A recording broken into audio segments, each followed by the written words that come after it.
Melepas malu bagus, yang sudah membunuh itu perbanyak kebajikan yang lain, supaya Anda memperoleh kebahagiaan dengan melaksanakan kemoralan.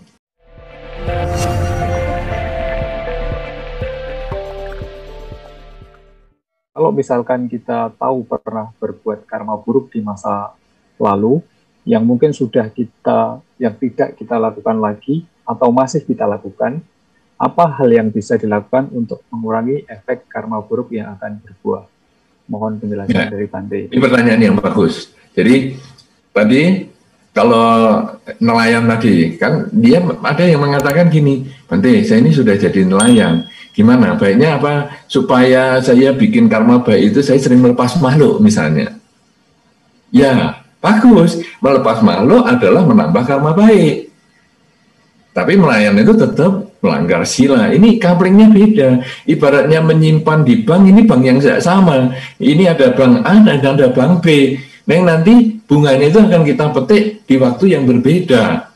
Nah, tapi sekarang pertanyaan ini ada yang bagus, ada di titik ini. Kalau sekarang ada kelakuan yang jelek dan kita sudah tidak melakukan lagi, bagaimana? Anda tidak usah ingat-ingat lagi dan tidak usah disesali lagi yang kejelekan itu. Tapi Anda bertekadlah untuk menambah karma baik semaksimal mungkin dengan pikiran, dengan ucapan, dan perilaku. Karena ibarat satu gelas air, kemasukan garam 1 sendok.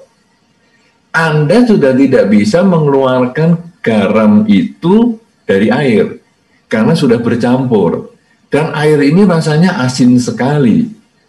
Tapi Anda untuk mengurangi asinnya di dalam air tersebut, tambahlah air. Kalau tadi baru 1 gelas air, tambahlah menjadi 1 botol air. Tambahlah menjadi 1 guci air.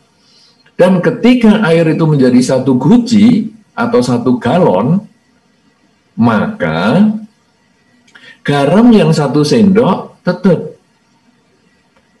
Garam 1 sendok tetap, tapi airnya sekarang 1 galon. Dan air 1 galon ini sudah tidak terasa asin sama sekali. Garam adalah karma buruk yang pernah kita lakukan di masa lalu, persis seperti yang ditanyakan Saudara Hongki. Kemudian saya sudah menghentikan, bukan hanya berhenti, tapi saya terus menambah karma baik. Karma baik itu adalah menambah air. Sehingga kurangi kejahatan, stop garamnya, tambah kebaikan, tambah airnya, sucikan pikiran termasuk adalah menambah air. Dan itulah yang akan mengurangi risiko buah karma buruk yang kita miliki. Tapi kalau kita mikiri terus, aduh aku kok dulu melakukan ini ya, aku kok melakukan ini, kita sebetulnya sedang memetik buah karma buruk terus ke dalam pikiran kita, karena aduh aku kok jadi menderita ya hidupku, kenapa aku dulu melakukan itu. Sudah, yang dulu ya sudah lewat, jangan dipikir lagi, tapi perbanyak kebajikan dan hentikan kelakuan yang tidak baik itu. Karena seseorang yang disebut berubah adalah ketika dia sadar melakukan hal yang buruk dan dia menghentikan. Tadi saya sudah sampaikan dalam pertanyaan Raja Milinda dan Nagasena bahwa orang yang mengerti hukum dan melanggar hukum dia hanya melakukan sekali dan tidak melakukan lagi. Tapi orang yang tidak mengerti hukum dan dia melanggar hukum, dia akan mengulang karena ketidakmengertiannya.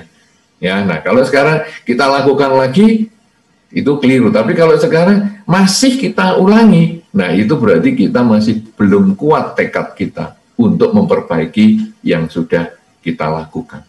Ya, baik, itu sudah terjawab. Mudah-mudahan bermanfaat baik untuk si penanya maupun teman-teman yang lain. Karena ini pertanyaan yang sangat umum bahwa saya dulu waktu kecil sudah disuruh membunuh ini oleh orang tua saya. Apakah saya sekarang melepas makhluk? Ya, melepas makhluk bagus. Yang sudah membunuh itu perbanyak kebajikan yang lain supaya Anda memperoleh kebahagiaan dengan melaksanakan kemoralan.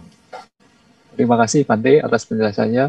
Ini Saudara Hongki ini salah satu anggota IDBC yang semangat belajar Dharma, Bante. Jadi Hongki pesan dari Bante tadi, move on untuk berbuat banyak baik ya Hong ya. Sama-sama kita memperbanyak perbuatan baik.